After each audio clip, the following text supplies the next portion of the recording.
বাঙালির বিনোদন এখন হাতের মুঠোয়। ক্লিক ডাউনলোড দ্য অ্যাপ নাও। অসম্ভব। আপনি আমার অবস্থাটা বুঝতে পারছেন না। এসব আলতু ফালতু গায়ককে দিয়ে গাওয়ানোর মতো ফাংশন আমরা করছি। ভালো লাগছে না বলে তো চলবে না। তোমাকে গায়ক করার জন্য মঙ্গলবার এই আত্মত্যাগ, আর সেই গান যদি তুমি ছেড়ে দাও, একের পর এক প্রোগ্রাম তুমি ক্যান্সেল করছো। আপনার কথা বুঝতে পারছি, আপনি এখনো আমাদের পড়ে গিয়েছেন। রাগ করো কেন? আমি বরঞ্চ আপনার কাছে এই জন্য কৃতজ্ঞ যে সেদিন আমাদের ওভাবে অপমান না করলে আমি হয়তো রেগে দীপের গানের অনুষ্ঠানই করতাম।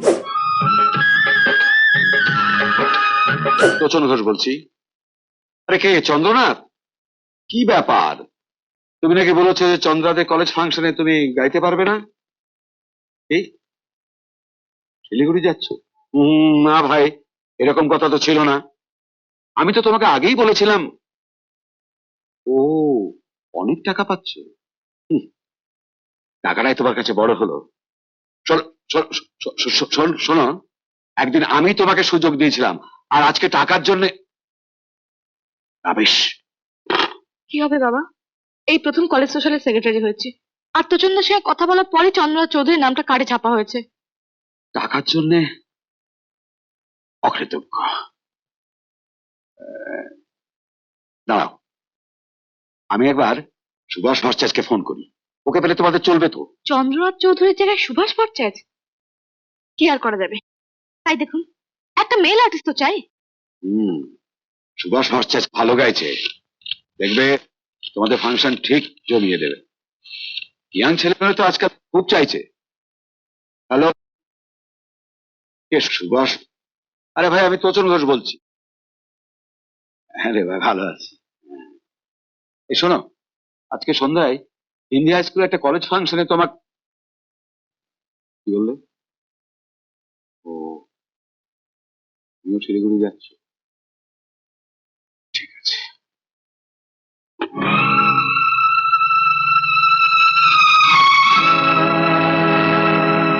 শিলিগুড়িতে বিরাট ফাংশন হচ্ছে, কলকাতার নামে দামি শিল্পীরা সব ওখানে যাচ্ছে। কিন্তু একজনকেও না পেলে বাবা। যত টাকা লাগে আমি দেব, একটু দেখুন প্লিজ।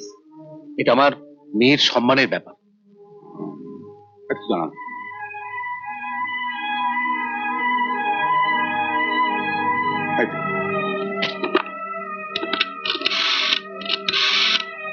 আসতে পারে? কে? কাকে চাই? প্রচুর বাবুর সঙ্গে দেখা করতে চাই। এখন দেখা হবে না, পরে আসবেন। না, উনি আমাদের আসতে বলেছিলেন। হ্যাঁ, আমি আসতে বলেছিলাম? ও, আপনি তোচন বাবু, নমস্কার। মানে রামু বাবু বললেন দীপকে নিয়ে আপনার কাছে আসতে, ওর গানের ক্যাসেট।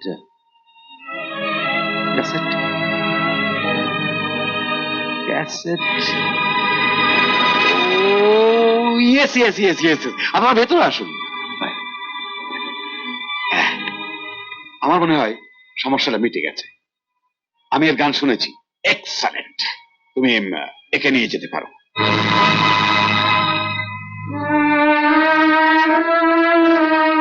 অসম্ভব। আপনি আমার অবস্থাটা বুঝতে পারছেন না। এসব আলতু ফালতু গায়ককে দিয়ে গাওয়ানোর মতো ফাংশন আমরা করছি না।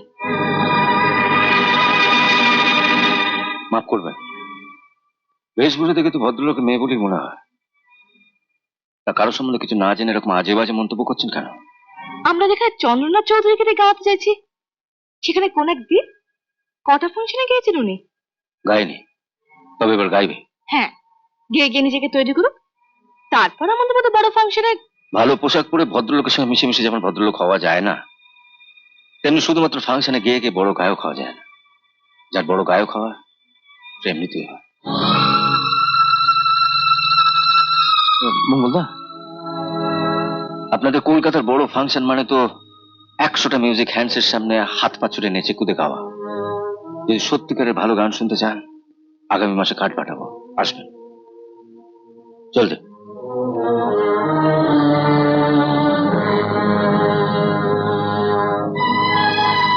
ঠিকানাটা জানতে পারি কি? তাহলে নিমন্ত্রণ পত্রটা পাঠাতাম।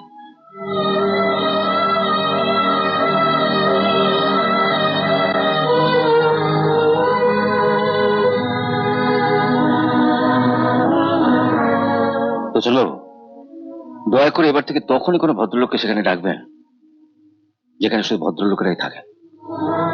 নমস্কার। চলে আয়।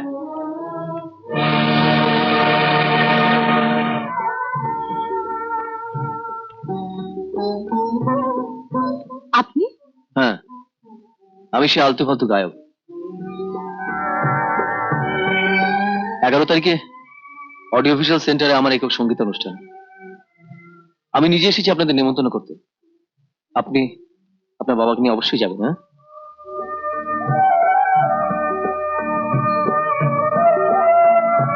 আসতে পারি? আসুন। কালকে ভিড়ের মধ্যে অভিনন্দন জানাতে পারিনি, তাই সকালে দাদাকে নিয়ে চলে এলাম। ধন্যবাদ। ওহ, কি ন্যাস্টি রাস্তা, গাড়িও ঢোকে না। আধ ঘন্টা ধরে ঘুরে ঘুরে বাড়িটা পেলাম। বাড়িটা পাল্টান মশাই।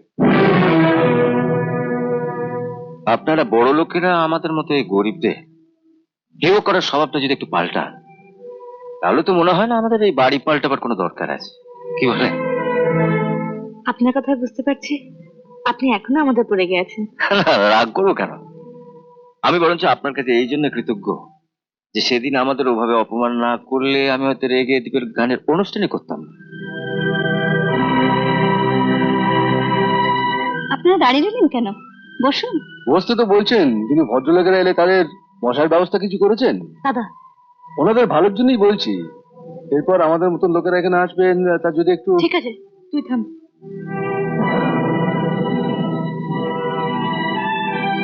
শুনুন দীপবাবু, আপনার সাকসেসে খুশি হয়ে বাবা আজ রাতে ডিনার পার্টি দিচ্ছেন।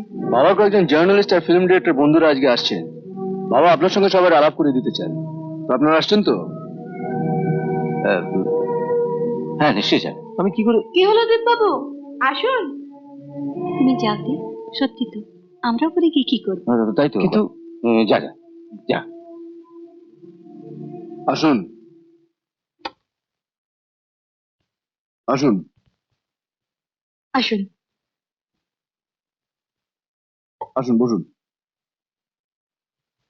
বসুন।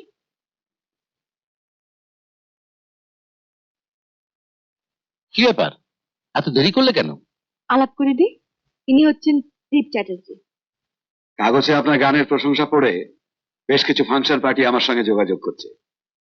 আপনার ঠিকানাটা? আমার ঠিকানাটা হলো, উনি যে গলিতে থাকেন কোনো ভদ্রলোকে থাকতে পারে না।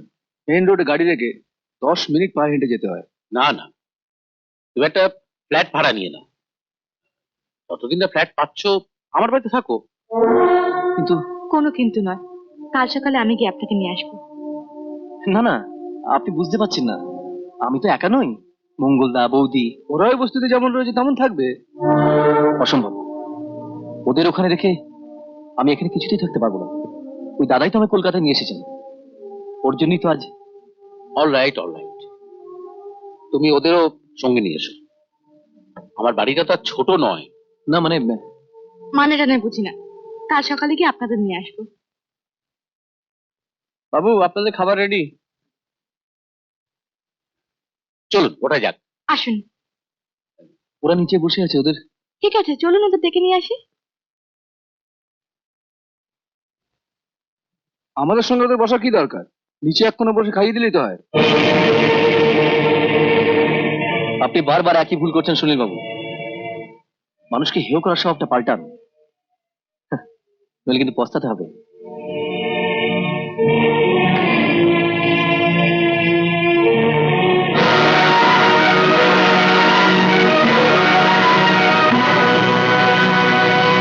দীপবাবু, দীপবাবু, দাঁড়ান। দীপবাবু, কি হলো? দীপ কি চলে গেল? যেই দেখলে ওর মঙ্গলদা চলে গেছে, অমনি। ওই মঙ্গলই ওর অমঙ্গল করবে। ওকে, ঠিক আছে, ওর ভার আমার উপর ছেড়ে দে। ওদের খপ্পর থেকে আমি দীপকে বার করে আনবই। ওর মুখের গ্রাস ওদের আমি খেতে দেবো না। বাবা, তোমার যে নাম ডাক হয়ে গেছে, সবই এই চন্দ্রার জন্যে। ও যদি সেদিন তোমাদের অপমান না করতো। এই কথা বলো না বৌদি, আমার ভীষণ লজ্জা করে। দীপের মুখে শুনেছি তোমরা ওকে গায়ক করার জন্য কি কি করেছো। সত্যি চন্দ্র, মঙ্গলদা আর বৌদির ঋণ আমি কোনোদিনও শোধ করতে পারবো না। ওদিকের অবস্থা দেখো। বাহ, তোমার হাতটা খুব সুন্দর তো। তুমি এরকম বানিয়ে নাও না। না না, আমি আবার ঠিক আছে, আমি তোমাকে ঠিক এরকম একটা হার গড়িয়ে দেবো। কি বলে তুমি ক্ষমা চাও ওদের কাছে? আসলে তুমি আমার বাড়িতে বসে আমি ওদের কাছে ক্ষমা চাইবো? অন্যায় যখন করেছো ক্ষমা তোমাকে চাইতেই হবে। ছেড়ে দে, ছেড়ে দে। না মঙ্গলদা, ওরা এত বড় সাহস তোমাকে বলে কিনা? এই, তুমি ক্ষমা চাইবে কিনা বলো। না না, চলো বৌদি চলো। যে বাড়িতে আমার দাদা বৌদিকে অপমান করা হয় সে বাড়িতে আমি এক মুহূর্ত থাকবো না। আমার কথা, তোমরা যদি না যাও একাই চলে যাবো। দাদা ক্ষমা চা, নইলে বাবা এলে কিন্তু। ওকে, আই এম সরি। দাদা কোথায় যাচ্ছ তোমরা? কালীঘাট মন্দিরে। চলো, আমি ওদিকে যাচ্ছি, একটা ফ্ল্যাট কিনবো তো, দেখে আসি। সত্যি? তাই নাকি? হ্যাঁ, ভেবেছিলাম কিনেই তোমাদের দেখাবো, অবাক করে দেবো। আবার ভাবলাম বৌদি যদি পছন্দ না হয়। তাহলে কতদিন একসঙ্গে বেরোলেই হয়নি, তুই এত কাজে ব্যস্ত থাকিস। সত্যি মঙ্গলদা, দেখো না সকাল থেকে কাগজওয়ালাদের ইন্টারভিউ দিলাম। চলো আজকের দিনটা আমরা এনজয় করি। আমি চলো। যাবো তোমাদের সঙ্গে। পারি, নিশ্চয়ই। তুমি হলে গিয়ে এই বৌদি, হ্যাঁ চলো চলো। কি হলো? দেখ দাদা কি কাণ্ড, বৌদি লকারে 2 লাখ টাকা রেখেছিল, পাচ্ছে না। সে কি? এ নিশ্চয়ই বলাইয়ের কাজ। একবার আমার ড্রয়ার থেকে 200 টাকা দিয়েছিল। বলাই, ও বলাই! কি হয়েছে বাবু? কত? কি হয়েছে বাবু? কি হয়েছে বাবু? সত্যি করে বল, টাকাটা আলমারি থেকে বার করে কোথায় রেখেছিস? বল! সত্যি বলছি বাবু, আমি নিইনি। অনেক রাত হলো, শোবে না? প্লিজ আমাকে আমাকে একটু একা থাকতে দাও।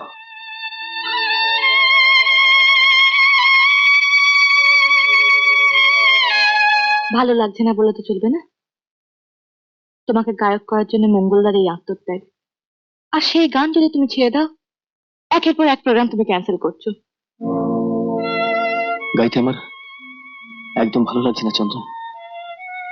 আজ আজ যার জন্য এত কিছু, সে মঙ্গলদা বৌদি কোথায় যে হারিয়ে গেল।